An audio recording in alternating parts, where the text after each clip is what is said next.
नमस्कार साथियों, एक बार फिर से स्वागत है आपका अपने YouTube चैनल जीके पॉइंट में।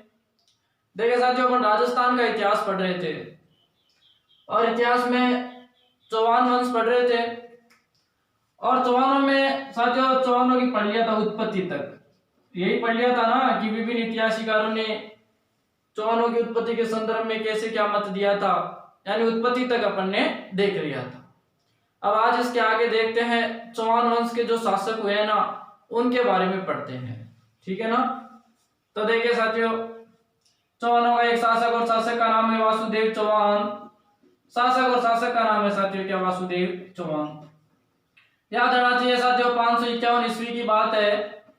कब की बात है? 551 ईस्वी की। तो 551 ईस्वी में साथियों ये जो वासुदेव चौहान है ना, इसने साथियों याद रखना चाहिए सपाद लक्ष्य के आसपास में, किसके आसपास में? सपाद लक्ष्य के आसपास में। और सपाद लक्ष्य के आसपास में साथियों स्थापना की थी कौन से वंश की? चौहान वंश की। साथियों याद रखना चाहिए जो सपाद लक्ष्य है ना, यह प्राचीन नाम है साथियों सांबर का। यानी आज जो सांबर है ना, इसको प्राचीन काल में क्या कहते थे? सपाद लक्ष्य। और इस सपाद लक्ष्य के आसपास में साथियों अपने साम्राज्य की स्थापना की थी किसने? वासुदेव चौहान ने। अब साम्राज्य की स्थापना की तो साथियों राजधानी बनाएगा ना, तो याद रखना चाहिए साथियों जो वासुदेव चौहान है ना, इस वासुदेव चौहान ने अपने साम्राज्य की बनाई थी राजधानी। और अपने साम्राज्य की राजधानी बनाई थी छतरपुर को। अपने साम्राज्य की राजधानी बनाई थी किसको? छतरपुर को। और जो छतरपुर है ना, ये साथियों प्राचीन नाम है नागौर का। यानी आज जिसको अपन नागौर कहते हैं ना, उसका प्राचीन नाम क्या था? छतरपुर। और इस छतरपुर को अपने साम्राज्य की राजधानी बनाया था किसने साथियों? वासुदेव चौहान ने। देखिए साथियों जो वासुदेव चौहान है ना, यह चौहानों का पहला पुरुष था। यानी पहला चौहान यही था, इससे पहले कोई भी चौहान नहीं था। तो साथियों याद रखना चाहिए कि चौहानों का पूरा पहला पुरुष था, इसलिए कहते हैं इसको साथियों चौहानों का मूल पुरुष ही। वासुदेव चौहान को तो क्या कहते हैं? चौहानों का मूल पुरुष ही। और चौहानों का मूल पुरुष तो कहते हैं मेरे साथियों, याद आना चाहिए, इसी को कहते हैं मूल पुरुष, आदि पुरुष ही। तो मूल पुरुष या आदि पुरुष कहते हैं चौहानों का किसको? वासुदेव चौहान को। सवाल आ जाए चौहानों का मूल पुरुष ही या आदि पुरुष ही, तो किसको बताना है साथियों? वासुदेव चौहान को। तो देखो सारी चीजें याद रहनी चाहिए। एक एक शासक को पढ़ रहे हैं और पूरा डिटेल से पढ़ेंगे एक एक शासक को, ठीक है ना। तो देखो वासुदेव चौहान ने 551 ईस्वी में सपाद लक्ष्य के आसपास में, यानी आज का जो सांबर है इसके आसपास में साथियों कौन से वंश की स्थापना कर दी? चौहान वंश की। इसके अलावा साथियों अपने साम्राज्य की राजधानी बनाया। और अपने साम्राज्य की राजधानी बनाया था किसको? छतरपुर को। और छतरपुर साथियों प्राचीन नाम था किसका? नागौर का। इसके अलावा साथियों इसको कहते हैं चौहानों का मूल पुरुष ही, और इसी को कहते हैं क्या? चौहानों का आदि पुरुष। अब इसके बाद में याद रखना चाहिए साथियों कि अपना जो राजस्थान है ना, इस राजस्थान में पहली बार साथियों राजपूत वंश की स्थापना करने वाला पहला शासक था रे। तो पहला शासक पूछे तो वो भी कौन था साथियों? वासुदेव चौहान। यानी वासुदेव चौहान से पहले साथियों कोई भी राजपूत नहीं था। यानी इसको प्रथम पुरुष माना जाता है किसको? वासुदेव चौहान को। फिर इसके बाद में याद रखना चाहिए साथियों कि जो वासुदेव चौहान है ना, इस वासुदेव चौहान की मिलती है अपने को जानकारी। अरे शासक है तो जानकारी मिलेगी ना, और जानकारी मिली है तभी तो अपन पढ़ रहे हैं। और नहीं तो जानकारी नहीं मिलती तो किसको पढ़ते? इसलिए साथियों इसकी मिलती है क्या? जानकारी। और इसकी जानकारी साथियों एक प्रसिद्ध शिलालेख देता है। और जो शिलालेख देता है, शिलालेख का नाम है साथियों बिजोलिया शिलालेख। वासुदेव चौहान की जानकारी देता है साथियों कौन सा शिलालेख? बिजोलिया शिलालेख। ये जो बिजोलिया शिलालेख है ना, ये साथियों मिला है भीलवाड़ा से। बिजोलिया शिलालेख कहां से मिला है? भीलवाड़ा से। और साथियों जो शिलालेख है ना, ये है 1170 ईस्वी का। 1170 ईस्वी का शिलालेख है। कौन सा शिलालेख? बिजोलिया शिलालेख। ये बिजोलिया शिलालेख साथियों ये कहता है कि ये जो वासुदेव चौहान है ना, ये वासुदेव चौहान था साथियों कौन सा? ब्राह्मण, वत्स गोत्रीय ब्राह्मण। मैंने जब उत्पत्ति बताई है ना, उत्पत्ति के बारे में बताया, तो उस समय भी बताया कि गोपीनाथ शर्मा, दशरथ शर्मा और आपका ये जो बिजोलिया शिलालेख है ना, ये चौहानों को बताते हैं कौन से? ब्राह्मण, वत्स गोत्रीय ब्राह्मण। तो यह बिजोलिया शिलालेख साथियों इसको वासुदेव चौहान को कहता है कि ये तो वत्स गोत्रीय ब्राह्मण था। फिर इसके बाद में साथियों जो बिजोलिया शिलालेख कहता है कि जो ये वासुदेव चौहान है ना, इसने निर्माण करवाया साथियों सांबर झील का।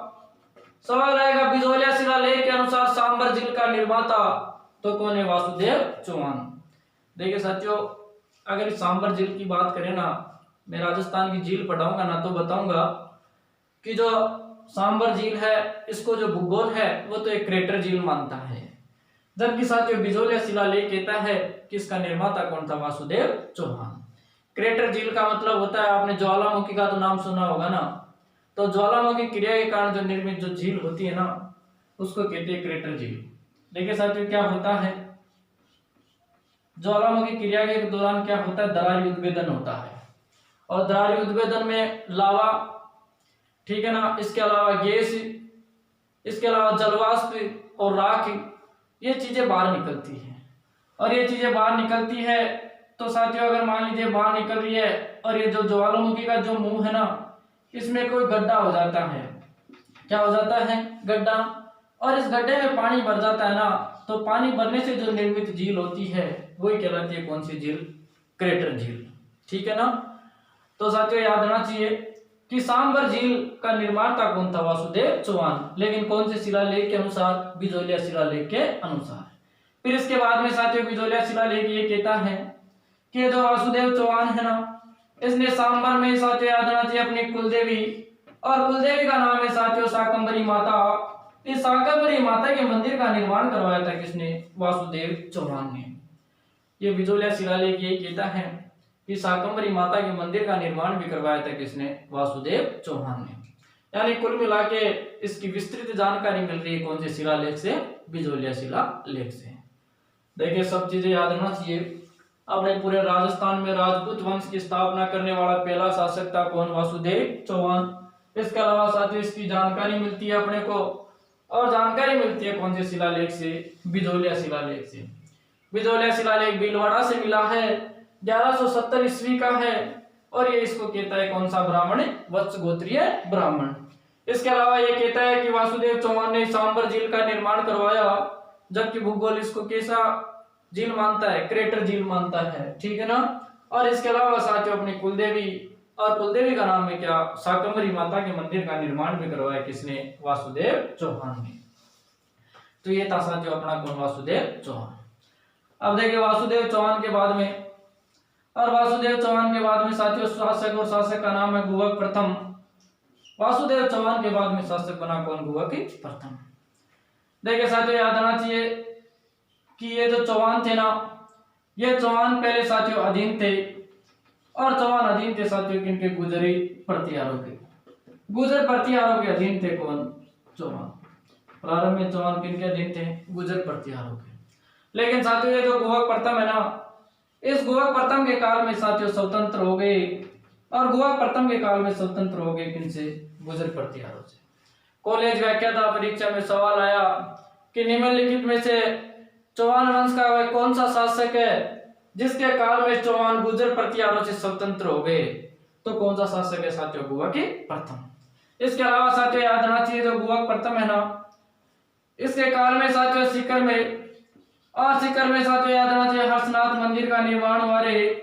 हर्षनाथ मंदिर का निर्माण करवाया, हर्षनाथ मंदिर का निर्माण करवाने वाला कौन था साथियों? गुहक प्रथम। ये जो हर्षनाथ है ना, ये हर्षनाथ साथियों चौहानों के इष्ट देव। सवाल आ जाए चौहानों के इष्ट देव, तो इष्ट देव कौन है साथियों? हर्षनाथ जी। जब जीण माता पढ़ाऊंगा, उधर कल्चर में अपने लोक देवता चल रहे हैं, लोक देवता की ज्येष्ठ बाद में लोक देवी बताऊंगा, उसमें जीण माता पढ़ाऊंगा तो हर्षनाथ के बारे में बताऊंगा। ये जीण माता का भाई था, और इसके मंदिर का निर्माण करवाने वाला कौन था साथियों? गुहक प्रथम। और ये है साथियों ये हर्षनाथ चौहानों के इष्ट देव। इसके बाद में साथियों गुहक प्रथम के बाद में याद रखना चाहिए सिंहराज को। ये छोटे छोटे शासक है, ठीक है ना। जो चौहान वंश के जो प्रसिद्ध शासक हो गए वो आगे आएंगे, ठीक है, अजय राज के बाद में, लेकिन पहले इनके बारे में भी अपने को ध्यान रखना पड़ता है। देखिए जो सिंहराज है ना, इस सिंहराज ने साथियों उपाधि धारण की थी, और उपाधि धारण की थी महाराजाधिराज की। सवाल आएगा महाराजाधिराज की उपाधि धारण की थी चौहान वंश का वह शासक ही, तो वो कौन सा था साथियों? सिंहराज। और साथियों याद रखना चाहिए सिंहराज के काल में जो हर्षनाथ का जो मंदिर का काम अधूरा रह गया था ना, इस हर्षनाथ के मंदिर का निर्माण कार्य साथियों पूरा हुआ। निर्माण कार्य पूरा हुआ किसके काल में? सिंहराज के काल में। तो गुहक प्रथम के काल में तो हर्षनाथ के मंदिर का निर्माण प्रारंभ हुआ, यानी आधा अधूरा रह गया, लेकिन सिंहराज के काल में पूरा हो गया साथियों कौन से मंदिर का काम? हर्षनाथ के मंदिर का काम। तो देखो याद रखना चाहिए कि प्रारंभ में चौहान गुर्जर प्रतिहारों के अधीन थे, लेकिन गुहक प्रथम के समय में क्या हो गए थे? ये स्वतंत्र हो गए थे। इसके अलावा साथियों हर्षनाथ के मंदिर का निर्माण करवाने वाला भी कौन था? गुहक प्रथम। और जो हर्षनाथ ना ये है चौहानों के इष्ट देव। इसके अलावा साथियों सिंहराज उपाधि पूछे तो महाराजाधिराज की, और हर्षनाथ का मंदिर का निर्माण पूरा हुआ साथियों किसके काल में? सिंहराज के काल में। तो ये सिंहराज था। अब सिंहराज के बाद में साथियों, अब सिंहराज के बाद में शासक, और शासक का नाम साथियों विग्रहराज द्वितीय है। विग्रहराज द्वितीय, विग्रहराज द्वितीय ने शासन किया किस पे? चौहानों पे। साथियों जो विग्रहराज द्वितीय है ना, अगर मैं विग्रहराज द्वितीय की बात करूं तो साथियों प्रारंभिक चौहानों में, और प्रारंभिक चौहानों में साथियों याद रखना चाहिए सबसे शक्तिशाली शासक तारे। प्रारंभिक चौहानों में सबसे शक्तिशाली शासक था कौन? विग्रहराज द्वितीय। ये जो विग्रहराज द्वितीय ना, इसने साथियों याद रखना चाहिए अनहिल पाटन का, और अनहिल पाटन में साथियों याद रखना चाहिए कुमारपाल प्रथम को पराजित किया, मूलराज प्रथम को पराजित किया था। मूलराज प्रथम को साथियों पराजित करने वाला कौन था? विग्रहराज द्वितीय। इसके अलावा साथियों जो विग्रहराज द्वितीय है ना, इसने बड़ौच में, ये बड़ौच गुजरात में है, और बड़ौच में साथियों निर्माण करवाया था आशापुरा माता के मंदिर का। आशापुरा माता के मंदिर का निर्माण करवाने वाला कौन था? विग्रहराज द्वितीय। और कहाँ करवाया था साथियों? बड़ौच में निर्माण करवाया था। ठीक है ना। तो देखो विग्रहराज द्वितीय है, यह प्रारंभिक चौहानों में सबसे शक्तिशाली शासक है।